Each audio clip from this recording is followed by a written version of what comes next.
बायकांनी उघड्यावरतीच बसा म्हणून. जरा तुमच्या घरातली आई बहीण कोणी असेल आणि अशी उघड्यावर गेली ना, तुम्हाला चालणार आहे का फक्त एक माणूस म्हणून उत्तर द्या मला. काढतो ना, तर हे महिलांनी उघड्यावर वॉशरूमला जाणं कितपत सेफ आहे मला. छत्रपती शिवाजी महाराजांनी 50 वर्ष महिलांचा सन्मान केला. त्या छत्रपती शिवाजी महाराजांच्या रायगडावरती आज महिलांसाठी 2017 साली 603 कोटी रुपये निधी मंजूर होऊन 9 वर्षात एक स्वच्छ बाथरूम उभा करता आलं नाही. मग केलं काय? भ्रष्टाचार, जनतेची फसवणूक आणि कमिशन. या रायगड प्राधिकरणाने रायगडचं संवर्धन नाही, या गडाची हत्या आणि गडाची विटंबना केली. हा व्हिडिओ तुम्ही बघा. नाही, मग ह्याचं विचारायचं कोणी? आम्ही जे हे तिकीट काढतो ना, तर हे महिलांनी उघड्यावर वॉशरूमला जाणं कितपत सेफ आहे मला सांगा. तर तुम्ही इथं बसल्या म्हणजे तुम्ही उत्तर द्यायला बांधील ना आम्हाला. हे 25 रुपये कशाचे घेतात? बरं.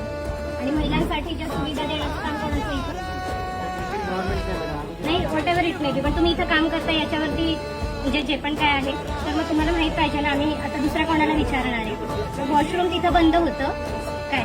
तिथं जाणं सेफ नाही. माझ्याबरोबर अजून दुसऱ्या महिला पण होत्या. हा माझ्या एकटीचा प्रश्न नाहीये दादा. तुम्ही नंबर दिला तर मला वॉशरूमला आलेली राहणार आहे का?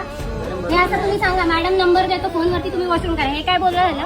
आणि हा राजधानी रायगड आहे. ऐका एक मिनिटं. काय इथे कुठेही शौचाला गेलेलं, वॉशरूमला गेलेलं चालणार आहे का? मंदिर रायगडाचं पावित्र्य राहणार आहे का त्याच्याने? कामं चालू आहेत, मग लोक येण्याचं बंद आहे का? महिला येण्याचं बंद आहे का? आणि मला भूक लागली तर मी 4 तास उपाशी राहू शकते ना? मला वॉशरूमला आली तर मी राहू शकते का? आणि दादा तुम्ही जरा काय फोनवरती बोला, हे उत्तर द्यायची पद्धत आहे का तुमची? एक भाऊ म्हणून आम्ही तुम्हाला बोलतोय ना, आमच्या समस्या आम्ही तर इथंच सांगणार ना. हा नंबर घ्या, पुढे फोन करा. मग जबाबदारी झटकली तर चालते का? तुम्हाला रोजचे येणारे प्रॉब्लेम माहित पाहिजे ना. इथं महिला येतात, लहान मुलं येतात. म्हणजे कंप्लेंट येऊन तुम्ही ऍक्शन घेत नाही, तुम्ही स्वतः मान्य करताय. तुम्ही पुढे पोस्ट करा ना. पैसे जे मिळतात ते पुढे पोस्ट करता ना.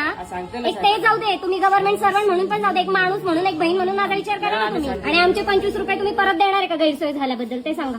आरोग्य बिघडलं, काय झालं तर काय करणार आहे? उन्हाळ्याचे दिवस आहे, माणूस पाणी पितो, त्याला शिवशिला तर लागू शकते ना.